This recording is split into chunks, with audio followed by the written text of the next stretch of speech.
श्री संतोषी माता व्रत की कथा। एक बुढ़िया थी, उसके 7 बेटे थे। उनमें से 6 कमाने वाले थे और एक निकम्मा था। बुढ़िया माँ 6 पुत्रों को रसोई बनाकर खिलाती और जो कुछ शेष बचता उस 7वें निकम्मे बेटे को खिलाती थी, परंतु वह बहुत भोला भाला था। एक दिन वह अपनी बहू से बोला, देखो मेरी माँ का मुझ पर कितना अपार प्रेम है। तो वह कहने लगी, क्यों नहीं सबका जूठा बचा हुआ भोजन तुमको खिलाती है। वह बोला, ऐसा कभी नहीं हो सकता है, मैं जब यह अपनी आंखों से देख नहीं लूंगा तब तक नहीं मान सकता। कुछ दिनों बाद घर में बड़ा त्योहार आया। घर में 7 प्रकार के भोजन और चूरमे के लड्डू बने। वह जांचने को सिर दर्द का बहाना कर पतला कपड़ा सिर पर ओढ़े रसोई में सो गया। वह कपड़े में से ही यह सब देखता रहा। 6 भाई भोजन करने आए। उसने देखा माँ उनके लिए सुंदर आसन बिछा नाना प्रकार की रसोई परोसती हैं और उन्हें आग्रह करके जमाया। वह देखता रहा। 6 भाई भोजन करके उठे, तब उसकी झूठी थालियों में से लड्डुओं के टुकड़े उठाकर लड्डू बनाया। जूठन साफ कर बुढ़िया माँ ने पुकारा, बेटा 6 भाई भोजन कर गए, अब तू ही शेष बचा है, उठ ना कब खाएगा। वह कहने लगा, माता जी मुझे भोजन नहीं करना है, मुझे आज भूख नहीं है, मैं परदेश जा रहा हूँ। यह कहकर घर से निकल गया। चलते समय पत्नी की याद आई। वह गौशाला में उपले थाप रही थी। वहां जाकर बोला, हम जाबेंगे परदेश को, आबेंगे कुछ काल, तुम रहियो संतोष से, धर्म आप नो पाल। बहू बोली, जाओ पिया आनंद से, हमेरा सोच हटाए, राम भरोसे हम रहें, ईश्वर तुम्हें सहाय, देहु निशानी आपनी, देख धरू में धीर, सुध मत हमारी बिसारियो, रखियो मन गंभीर। वह बोला, मेरे पास तो कुछ भी नहीं है, यह अंगूठी है सो ले लो और अपनी कुछ निशानी मुझे दे दो। वह बोली, मेरे पास क्या है, यह गोबर भरा हाथ है। यह कह उसकी पीठ पर गोबर के हाथ की थाप लगा दी। वह चल दिया। चलते चलते दूर देश में पहुंचा। वहां एक साहूकार की दुकान थी। वहां जाकर कहने लगा, भाई मुझे नौकरी पर रख लो। साहूकार को आदमी की सख्त जरूरत थी। वह बोला, रह जाओ। लड़के ने पूछा, तनख्वाह क्या दोगे? साहूकार ने कहा, काम देखकर दाम मिलेंगे। साहूकार की नौकरी मिली। वह सवेरे से रात तक नौकरी बजाने लगा। थोड़े दिनों में दुकानदार के 7-8 नौकर थे, वे सब चक्कर खाने लगे। कुछ दिन बाद वह बहुत होशियार हो गया। सेठ ने उसका काम देख 3 महीने में ही उसे आधे मुनाफे का हिस्सेदार बना दिया। वह कुछ वर्षों में नामी सेठ बन गया और मालिक सारा कारोबार उस पर छोड़कर बाहर चला गया। अब उसकी बहू पर क्या बीती सो सुनो। सास ससुर इसे बहुत दुख देने लगे। सारी गृहस्थी का काम करावे, उसे लकड़ी लेने जंगल में भेजे। इतने पर भी घर में जो भूसी निकलती थी उससे बनाकर रोटी उसको दे देते थे और फूटे नारियल की नरेली में पानी। इस प्रकार दिन गुजरते रहे। एक दिन वह लकड़ी लेने जा रही थी कि रास्ते में बहुत सी स्त्रियां माता संतोषी का व्रत करती मिल गईं। उन्हें देखकर वह वहां खड़ी हो गई और कथा सुनने और पूछने लगी, हे प्यारी बहनों, तुम किस देवता का व्रत कर रही हो? इसके करने से क्या फल मिलता है तथा इस व्रत के करने की क्या विधि है? तब वह स्त्रियां बोली, सुनो, यह संतोषी माता का व्रत है। इसके करने से निर्धनता और दरिद्रता का नाश होता है, लक्ष्मी घर में आती है और मन की चिंताओं का नाश होता है। घर में सुख आने से मन को प्रसन्नता और शांति मिलती है। निपुत्री को पुत्र मिले, स्वामी बाहर गया हो तो शीघ्र लौट आवे, कुंवारी कन्या को मन पसंद वर मिले, राज दरबार में बहुत दिनों से मुकदमा चल रहा हो तो शीघ्र ही खत्म हो जावे, गृह क्लेश की निवृत्ति हो, सुख शांति आवे, घर में धन जमा हो जावे, पैसा व जायदाद का लाभ हो, रोग दूर हो जावे तथा और जो भी मन में कामना है वह सब इस संतोषी माता की कृपा से पूरी हो जाती है, इसमें संदेह नहीं है। तब वह पूछने लगी, यह व्रत कैसे किया जाता है, यह भी बता दो, आपकी बड़ी कृपा होगी।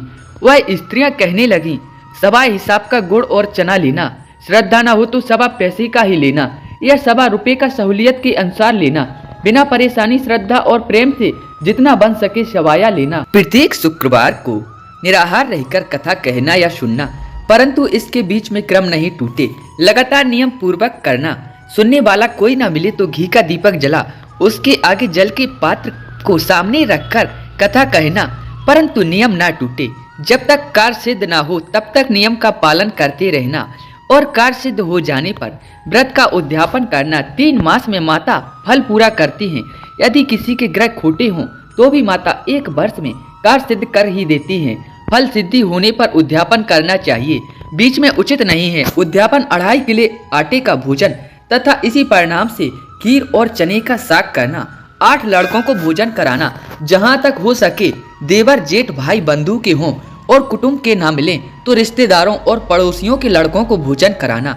उन्हें भोजन कराकर यथाशक्ति कुछ वस्तु दें, पैसा रुपया ना दें। उस दिन घर के बाहर कोई भी खटाई ना खाने पावे। यह सब सुनकर के बुढ़िया के लड़के की बहू वहाँ से चल दी।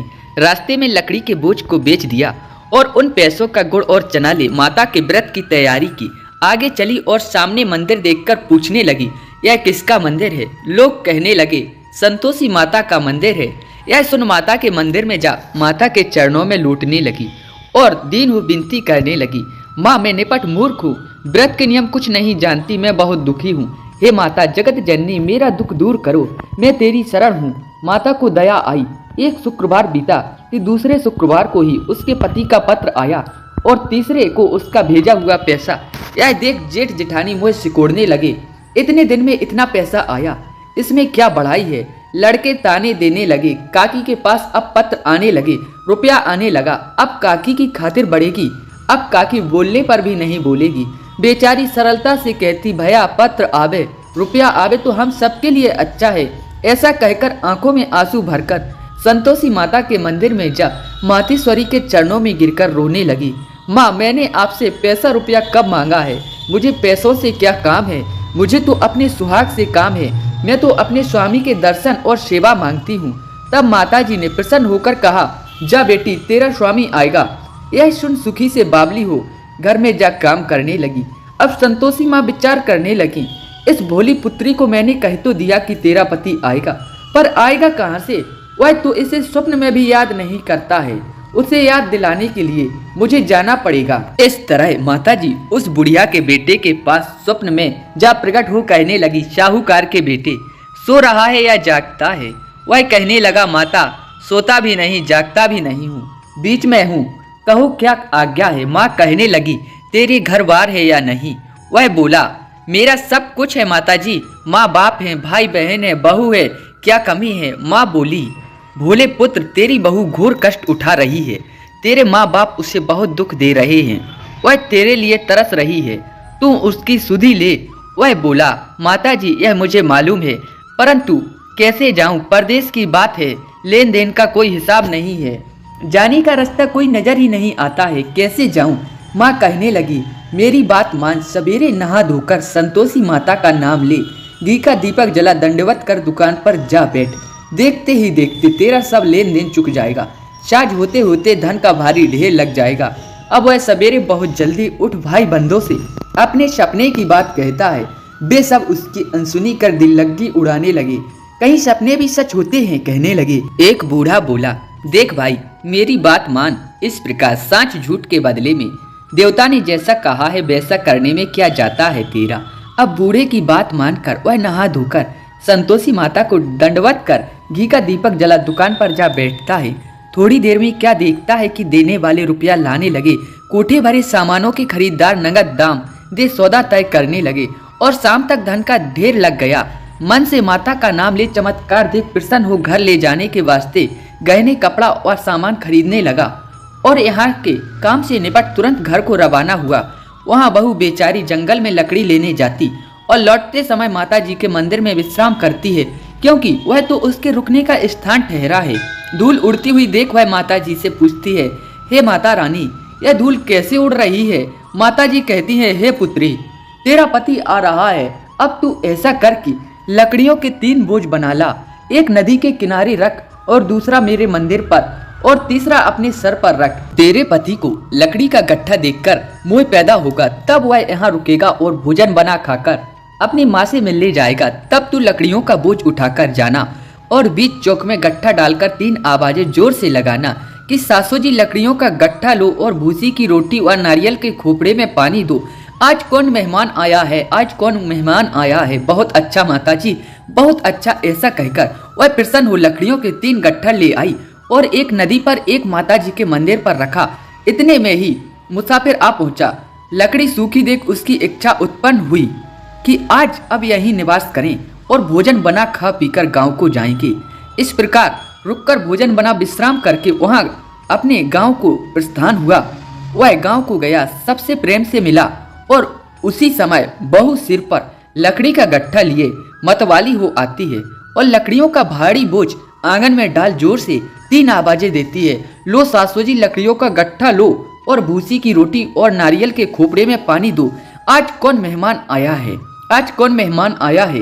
यह सुनकर उसकी सास बाहर आने पर अपने दिए हुए कष्टों को भुलाने हेतु कहती है, बहू ऐसा क्यों कहती हो, तेरा मालिक आया है, तेरा स्वामी आया है, आ बैठ, मीठा भात खा, भोजन कर, कपड़े पहन। इतने में आवाज सुनकर उसका स्वामी बाहर आता है। अंगूठी को देख व्याकुल होता है। माँ से पूछता है, माँ यह कौन है। माँ कहती है, यह तेरी बहू है। आज 12 वर्ष हो गए हैं, जब से गया तब से सारे गांव में जानवर की तरह भटकती है और घर का कोई भी काम काज नहीं करती। 4 समय आकर खाना खा जाती। अब तुझे देखकर भूसी की रोटी और नारियल के खोपड़े में पानी मांगती है। वह लज्जित होकर बोला, ठीक है माँ, मैंने इसे भी देखा और तुम्हें भी देखा। अब मुझे दूसरे घर की ताली दो, मैं उसमें रहूंगा। तब माँ बोली, ठीक है बेटा, तेरी जैसी मर्जी हो। यह कहकर ताली का गुच्छा पटक दिया। उससे ताली लेकर दूसरे मकान में जा तीसरे मंजिल के ऊपर एक कमरा खोलकर सारा सामान जमाया। एक दिन में वहां राजा के जैसा महल ठाट बाट बन गया। अब क्या था, वह दोनों सुख भोगने लगे। इतने में अगला शुक्रवार आया। उसने पति से कहा, मुझे संतोषी माता के व्रत का उद्यापन करना है। उसका पति बोला, बहुत अच्छा, बड़ी खुशी से कर लो। तुरंत ही उद्यापन की तैयारी करने लगी। जेठ के लड़कों को भोजन के लिए कहने गई। उसने स्वीकार कर लिया, परंतु पीछे से जेठानी ने बच्चों को सिखाया, देखो रे, भोजन के समय सब लोग खटाई मांगना, जिससे इसका उद्यापन पूरा ना हो। लड़के जीमने आई, खीर पूरी खाकर पेट भर गया, परंतु वह बात याद आते ही कहने लगी कि हमें खटाई दो, खीर खाना हमें अच्छा नहीं लगता, देखकर अरुचि होती है। यह सुन बहू कहने लगी कि खटाई किसी को नहीं दी जाएगी, यह संतोषी माता का प्रसाद है। लड़के उठ खड़े हुए और बोले, नहीं तो पैसे दो। बोली बहू कुछ जानती नहीं थी। उन्हें पैसे दे दिए। लड़के उसी समय हट करके इमली लेकर खाने लगे। यह देख बहू पर माताजी ने कोप किया। राजा के दूत उसके पति को पकड़कर ले गए। बहू को यह बात सहन नहीं हुई। वह रोती हुई माताजी के मंदिर को गई और कहने लगी, हे माताजी, यह तुमने क्या किया है माताजी, हंसाकर अब क्यों रुलाने लगी हो। माता बोली, पुत्री, तेने अपमान कर मेरा व्रत भंग किया, इतनी जल्दी सब बातें भुला दी। वह बोली, अब भूल ना होगी माँ, अब यही बताओ वे वापिस कैसे आवेंगे। माँ बोली, जा पुत्री, तेरा पति तुझे रास्ते में आता मिलेगा। वह निकली तो मार्ग में उसका पति आता मिला। वह पूछती है, तुम कहाँ गए थे। तब वह कहने लगा, इतना धन जो कमाया है उसका कर राजा ने मांगा था, वह भरने गया था। वह प्रसन्न होकर बोली, भला हुआ, अब घर को चलो। घर गए तो कुछ दिन बाद ही शुक्रवार आया और उसने उद्यापन किया।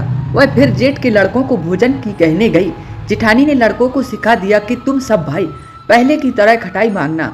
लड़के भोजन के समय कहने लगे, हमें खीर नहीं, भातीजी बिगड़ता है, कुछ खटाई खाने को दो। वह बोली, खटाई खाने को नहीं मिलेगी। तब वह ब्राह्मण तथा पड़ोसियों के लड़कों को लाकर भोजन कराकर उन्हें दक्षिणा में एक एक फल दिया। संतोषी माता प्रसन्न हुई। 9वें मास में उसके चंद्रमा के समान सुंदर पुत्र हुआ। वह पुत्र को लेकर प्रतिदिन माता जी के मंदिर को जाने लगी। माँ ने सोचा कि यह रोज आती है मेरे यहाँ, आज मैं इसके घर चलूं। यह विचार कर माता ने भयानक रूप बनाया। गुड़ चने से सना मुख, ऊपर से सूंड के समान होंठ, उस पर मक्खियां भिनभिना रही थीं। देहरी पर पांव रखते ही उसकी सास चिल्लाई, देखो रे देखो, कोई चुड़ैल आ रही है, लड़कों इसे भगाओ, नहीं तो यह किसी को खा जाएगी।